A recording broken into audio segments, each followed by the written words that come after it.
ठीक है, हम्म। GPA definitely आपका मैटर करता है। लेकिन सबसे पहली बात ये थी कि यार अपना एम जो था वो सबसे पहले क्लियर होना चाहिए। Assalamualaikum. Welcome to a brand new episode of Ask the Graduates. In this video series, we will be asking the graduates what struggles they faced when they were graduating. And these all videos will be shared with you on your YouTube, on our official YouTube channel, which is Chadar. So our today's guest is Daniel, who is a graduate from NUS 6, and actually he's a software engineer. He is working at Northway Solutions, that is Amazon Web Service Premier Partner Network. It specializes in big data analytics and cloud computing. His designation is software engineer with specialization in data analytics and AWS cloud. Assalamu alaikum Daniel. वालेकुम How are you? अस्सलाम, कैसे हैं आप मुइज? ठीक ठाक, अल्लाह का शुक्र। आप सुनाए, ठीक है? अल्हम्दुलिल्लाह बिल्कुल ठीक ठाक। अच्छा, तो ये इंटरव्यू सीरीज है, आपको थोड़ा सा बताया था, ये हमारा इनिशिएटिव चल रहा है। हम यूट्यूब चैनल पे हम जूनियर्स को गाइड कर रहे हैं, थोड़ा सा जो यूनिवर्सिटी में पढ़ रहे हैं और ग्रेजुएट होने वाले हैं, या फिर कुछ अरसे में ग्रेजुएट हो जाएंगे। ठीक है, तो जी जी आपसे बिल्कुल मैं कुछ बिल्कुल, क्वेश्चंस दैट्स पूछूंगा। ग्रेट। बस सबसे पहले आप ये बताएं कि जब आप ग्रेजुएट हो रहे थे, तो आपको क्या जी क्या जी डिफिकल्टीज आपने फेस की थी जॉब ढूंढने में, जॉब हंट में क्या क्या मसला आ रहा था आपको? यार basically as such compare to other engineering fields, software engineering की जॉब पोजीशंस काफ़ी ज़्यादा है at the moment in Pakistan market. तो अगर कंपैरेटिव एनालिसिस किया जाए तो उस लिहाज से तो हमारी डिफिकल्टीज निस्बतन कम थी।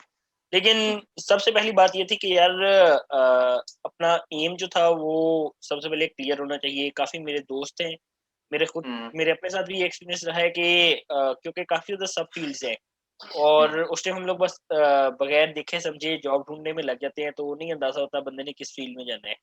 तो वो एक मसला था। फिर कंपनीज काफ़ी ज़्यादा थी, कौन सी कंपनी का फिर रिव्यूज़ काफ़ी मिक्स्ड थे बहुत सी कंपनीज के। वो नहीं समझ आ रही होती कि अच्छा जिस बंदे को जॉब ऑफर होती भी है तो वो क्या ज्वाइन करेगा। तो इस किस्म की कुछ मुश्किलात आती हैं। अच्छा अच्छा, और आप ये बता सकते हैं कि आप एक सॉफ्टवेयर इंजीनियर के पास कौन कौन सी क्वालिटीज होनी चाहिए जब वो ग्रेजुएट होता है? यार आई वुड से कि सबसे पहले तो you should know your basics. ठीक है, क्योंकि जब भी एक ग्रेजुएट का इंटरव्यू होगा स्पेशली इन पाकिस्तान की इंडस्ट्री, तो हमेशा वो आपसे बेसिक से स्टार्ट करेंगे क्योंकि उन्हें पता होता है कि यार आप यूनिवर्सिटीज में क्या क्या पढ़ के आए हो। ठीक है, और उसी के ऊपर उनका फोकस होता है कि यार आप जो बेसिक्स आपको पढ़ाई गई हैं उसमें आपकी किस कदर ग्रिप है। ठीक है, और फिर सेकंड थिंग ये होगी कि यार आपको पता हो कि आपने किस फील्ड में जाना है। देयर आर मल्टीपल फील्ड्स जो कि इंग्लिश भी नहीं की जा सकती एट द मोमेंट। ठीक है, वेब डेवलपमेंट है, डेवऑप्स है, डेटा एनालिटिक्स है, मशीन लर्निंग है, एआई है, इस तरह बेशुमार फील्ड्स हैं। आपको पता होना चाहिए कि आपका इंटरेस्ट किस फील्ड में है। तो I would say these things should must be kept in mind job Hunt के वक्त कि आप किस फील्ड में जाना चाह रहे हैं।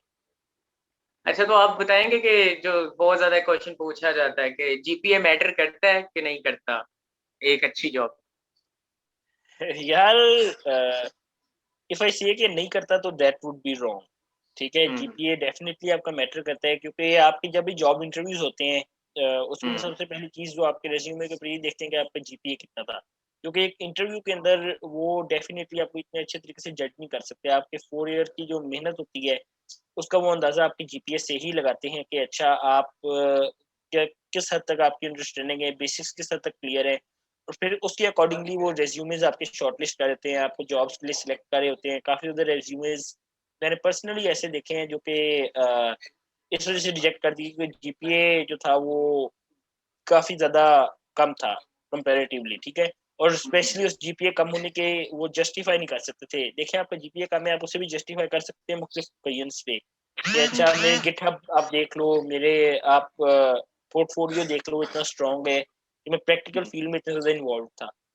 लेकिन अगर आप उसे जस्टिफाई नहीं कर सकते तो definitely it has a bad impact on your job interview. अच्छा, चले, अगर जीपीए नहीं अच्छा, तो क्या यूनिवर्सिटी का नाम आपका इम्पैक्ट कर रहा होता है? क्योंकि देखिए यार जीपीए जीपीए तो यूनिवर्सिटी मैटर करता है ना। अगर आप इकरा यूनिवर्सिटी में बिल्कुल पढ़ रहे हो तो 4 जीपीए आपका डायरेक्ट आ जाता है। तो नेस्ट के 3.0 से तो आप कंपेयर नहीं कर सकते ना उसे। यार डेफिनेटली यूनिवर्सिटी टू यूनिवर्सिटी आपका जीपीए काफ़ी ज़्यादा मैटर करता है। जो इंडस्ट्रीज़ बैठी हुई हैं, जो कि ग्रेजुएट्स हायर कर रही हैं और काफ़ी साल से कर रही हैं, उनको इस चीज़ हम्म, का अंदाज़ा होता है कि यार किस यूनिवर्सिटी का एवरेज जीपीए कितना होता है और किस हम्म, यूनिवर्सिटी के ग्रेजुएट्स के जो है क्वालिटी वो क्या होती है। तो यूनिवर्सिटी नेम भी मैटर करता है डेफिनेटली। ठीक ठीक। और पाकिस्तान में ज्यादा अपॉर्चुनिटीज हैं या अब्रॉड में सॉफ्टवेयर इंजीनियरिंग की? यार जो इवन पाकिस्तान में भी काम हो रहा है वो हमारे अब्रॉड के ही क्लाइंट होते हैं, तो अपॉर्चुनिटीज अब्रॉड में ही काफ़ी ज़्यादा है कंपेयर टू पाकिस्तान, काफ़ी ज़्यादा है। लेकिन हम्म, अगर फिर हम लोग अगेन अपनी फील्ड को दूसरी इंजीनियरिंग फील्ड्स के लिहाज से देखें या किसी भी हम्म, और फील्ड के लिहाज से देखें तो सॉफ्टवेयर इंजीनियरिंग की पाकिस्तान में भी opportunities है, लेकिन हम्म, डेफिनेटली अब्रॉड के साथ कंपैरिजन मुश्किल है, वहाँ पे ज़्यादा ही है। अच्छा। और आप बता सकते हो कि कौन से कोई 2-3 क्वेश्चन या एक आध क्वेश्चन कोई बता दो जो इंटरव्यू के दौरान पूछे जाते हैं एज ए सॉफ्टवेयर इंजीनियर? और पोजीशन है सॉफ्टवेयर इंजीनियर, राइट? हम्म, हाँ, यार एज़ आई सेड अर्लियर कि डेफ़िनेटली आपसे आपकी बेसिक्स के बारे में पूछा जाएगा कि कुछ जनरल चीज़ें हैं, जिस तरह आपने मुख्तलिफ सब्जेक्ट्स पढ़ते हैं सॉफ्टवेयर इंजीनियर की डिग्री के अंदर, तो हम्म, उसके अंदर एक बेसिक सब्जेक्ट है जो कि हर जगह पढ़ाया जाता है, वो ऑब्जेक्ट ओरिएंटेड प्रोग्रामिंग है, उससे रिलेटेड आपसे क्वेश्चंस होंगे। और हम्म, अपार्ट फ्रॉम दैट आपके क्वेश्चंस होंगे, आपके वेब डेवलपमेंट का कोर्स सारी यूनिवर्सिटी में पढ़ा जाता है, उससे रिलेटेड कुछ हम्म, क्वेश्चंस होंगे। अगर आपकी जॉब के अंदर रिमोटली भी एमएल से रिलेटेड कोई पार्ट है तो उससे रिलेटेड कुछ क्वेश्चंस होंगे जो डेफिनेटली बेसिक्स आपकी होंगी, ठीक है? हम्म, फिर अगेन आपकी फील्ड ऑफ इंटरेस्ट का होगा और आपका प्लान क्या है for next for the coming years, ठीक है? ये हम्म, क्वेश्चंस जो मैंने हर जॉब इंटरव्यू में देखे हैं। हम्म, सही सही। अच्छा, जैसे कि हमारी सोसाइटी एक मेल डोमिनेंट सोसाइटी है, तो फीमेल्स के लिए ये जो वर्क इन्वायरमेंट है यहाँ पे, ये इसमें ज्यादा डोमिनेट करती हैं फीमेल्स सॉफ्टवेयर इंजीनियरिंग में? और अगर वहां पे वो होती भी हैं तो उनके लिए सेफ इन्वायरमेंट होता है? यार ये काफी ब्रॉड टाइप क्वेश्चन है, ठीक है?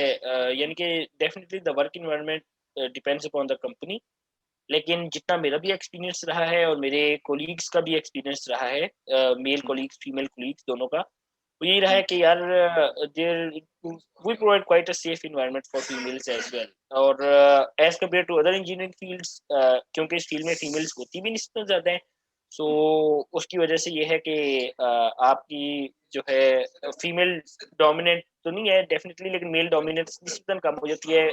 काफ़ी हद तक जेंडर इक्वलिटी के करीब-करीब अगर कोई इंजीनियर देखी जा सकती है तो वो सॉफ्टवेयर इंजीनियर है। सही सही।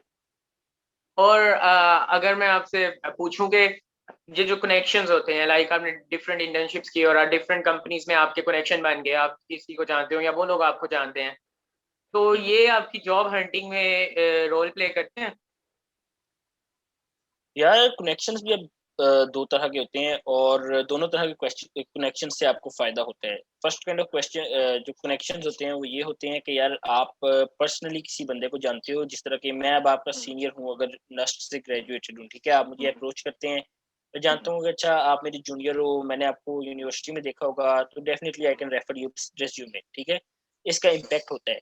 लेकिन जो दूसरी तरह के कनेक्शंस होते हैं, सॉरी, हम्म, कनेक्शंस जो होते हैं दूसरी तरह के, उनका इससे भी ज़्यादा इम्पैक्ट होता है कि आपने किसी ऑर्गेनाइज़ेशन में इंटर्नशिप की हुई है, जिनके साथ हम्म, आप कनेक्टेड हैं, वहाँ पे आप काफ़ी लोगों को जानते हैं, उनके वर्क कल्चर को आप जानते हैं, तो ऑर्गेनाइज़ेशंस भी ये प्रेफ़र करती हैं कि वो लोग जो कि हमारे साथ काम कर चुके हैं, हम लोग उनको हम्म, प्रेफ़रेंस दें as compare to new people, जिनको हम लोगों ने स्क्रैच से बताना है कि हमारे ऑर्गेनाइज़ेशन का कल्चर क्या है। हम्म, डेफ़िनिटली कनेक्शंस आपकी मदद करते हैं। ओके। अच्छा, दो टाइप के स्टूडेंट्स होते हैं जिनके दो पर्सपेक्टिव्स होते हैं। एक जब जॉब हंट कर रहे होते हैं वो ये कहते हैं कि हम एक्सपीरियंस को देखेंगे, जिस कंपनी में हमारा एक्सपीरियंस अच्छा होगा या हमारा रिज्यूमे अच्छा बन रहा होगा तो हम उस कंपनी में जाएंगे। और एक कहते हैं नहीं, जॉब्स सैलरी जिसमें ज्यादा होगी वो उसमें हम जाएंगे। तो आपको क्या लगता है किस तरफ को जाना चाहिए? यार it is a very subjective question. हर किसी की फाइनेंशियल कंडीशंस जो होती हैं वो डिफरेंट होती हैं, ठीक है? हम्म, लेकिन अगर देखा जाए इन अ लॉन्ग रन हमेशा वही लोग फ़ायदा में रहते हैं जो कि एक ऐसी कंपनी में जाते हैं जहाँ पे आपका रिज़्यूमे, आपकी स्किल सेट, ये चीज़ें ज़्यादा बेहतर हो रही हो। तो definitely that should be preferred in my view, ठीक है? लेकिन अगर आपको बहुत ही ज़्यादा अर्जेंटली फाइनेंशियल नीड्स हैं, तो आप दूसरी की तरफ जाके भी अपने स्किल्स वगैरह को उसी लिहाज से पॉलिश कर सकते हैं। You just have to travel an extra mile, कि आपको स्किल्स पॉलिश करने के लिए थोड़ी सी एक्स्ट्रा एफर्ट करनी पड़ती है। लेकिन डेफिनेटली अगर मुझे ऑप्शन दिया जाए तो आई वुड प्रेफर कि ऐसी कंपनी जहाँ पे आपका रेज्यूमे और स्किल सेट ज़्यादा बेहतर हो। Okay okay. और कुछ कोर्सेज होते हैं इस तरह के जो हमें लगता है कि हमारी फील्ड में बिल्कुल भी हमें ज़रूरत नहीं है। आपको भी लगता होगा जब आप पढ़ रहे होंगे, अब हम पढ़ रहे हैं तो कुछ इस तरह के कोर्सेज होते हैं, लगता है कि पता ही यार ये हम क्यों पढ़ रहे हैं, ये हमारी फील्ड से रिलेटेड ही नहीं है, या हमने आगे इसकी तरफ जाना ही नहीं है। तो क्या वो काम आते हैं कहीं के बाकी काम नहीं आते? यार यूजुअली जब बंदा एक फील्ड सिलेक्ट कर लेता है तो आपके काफ़ी ज़्यादा कोर्सेज जो होते हैं वो इररेलेवेंट हो जाते हैं, ठीक है? लेकिन आप क्योंकि उसी जॉब मार्केट में हो और आपको नहीं पता, ये एक रैपिडली इवॉल्विंग फील्ड है, ठीक है? तो जब फील्ड इतनी रैपिडली इन्वॉल्व हो रही हो तो आपको नहीं पता होता कि किस टाइम आपको किस तरफ स्विच करना पड़ सकता है। तो उस लिहाज से मेरा ख्याल है कि आपको डेफिनिटली उन कोर्सेज पे भी थोड़ी बहुत तवज्जो देनी चाहिए, ठीक है? और वो भी इन फ्यूचर कभी ना कभी आपके काम आ ही जाते हैं। अच्छा, अब कुछ स्पेसिफिक क्वेश्चंस जो हमें कुछ स्टूडेंट्स से पूछे और उसके मैं आपसे पूछता हूँ। कमलेश कुमार एक हमारे फ्रेशमैन है, उन्होंने पूछा कि मैं एक स्टार्टअप कर रहा हूँ और मैं ज़्यादा टाइम जो हूँ वो ना स्टार्टअप को देता हूँ और पेपर्स एंड में एग्जाम्स तैयारी करके, आखिरी रात तैयारी करके और एग्जाम्स दे देता हूँ। अब ये मेरी सही स्ट्रेटेजी है कि मैं अपने ज़्यादा टाइम जो है मैं अपने स्टार्टअप पे लगा रहा हूँ, अपनी स्टडीज पे कम टाइम लगा रहा हूँ? अच्छा, यार देखो, स्टार्टअप जो है एक बहुत बहुत पॉजिटिव चीज़ है, ठीक है? हर लिहाज से हमें इसको एप्रिशिएट करना चाहिए, ठीक है?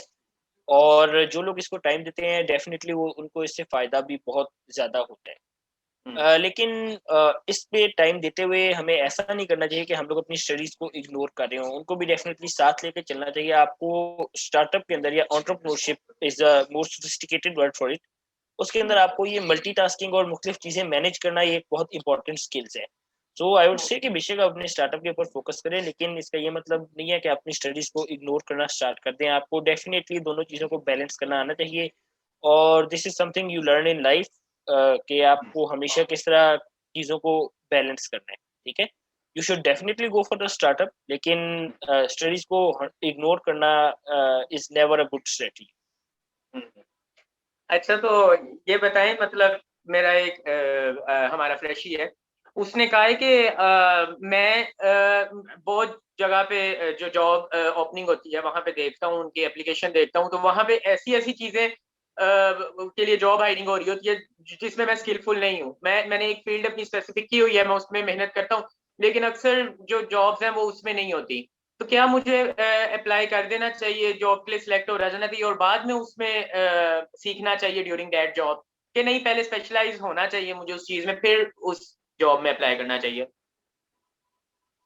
यार देखो, हमारी फील्ड काफ़ी वास्ट है और क्योंकि दुनिया अब एक ग्लोबल विलेज है, ठीक है? और सॉफ्टवेयर इंजीनियरिंग की जॉब्स आप ग्लोबली कहीं पे भी बैठ के कर सकते हैं, ठीक है?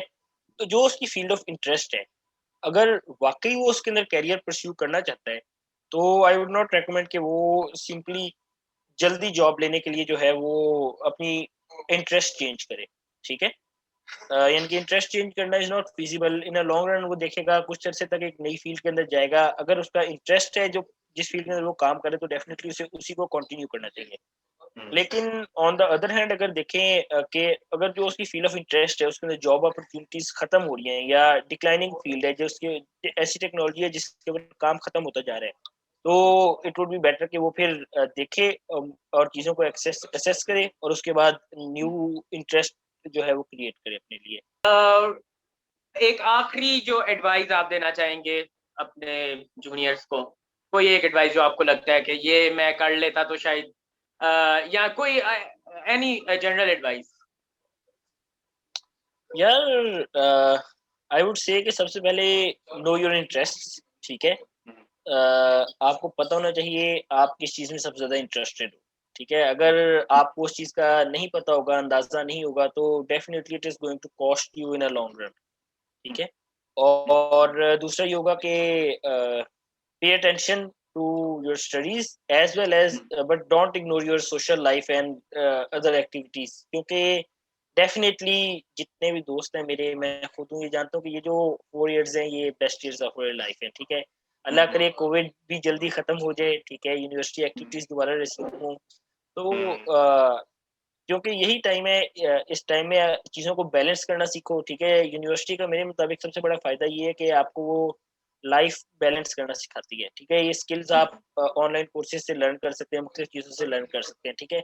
लेकिन जब इस किस्म की आपकी लाइफ के अंदर हज़ारों चीज़ें चल रही होती हैं एक साथ, तो उस सूरत हाल में हर चीज़ को बैलेंस करना, ये चीज़ आपको यूनिवर्सिटी ही सिखा सकती है। तो definitely focus on your studies, ठीक है, know your basics, know yourself and enjoy the life to the fullest. Okay. Acha, thank you for your time. Yeah, it was very good interview, or I can also relate with this interview. Both interactive with her. Or thank you for your time, Dania. You're most welcome, most welcome.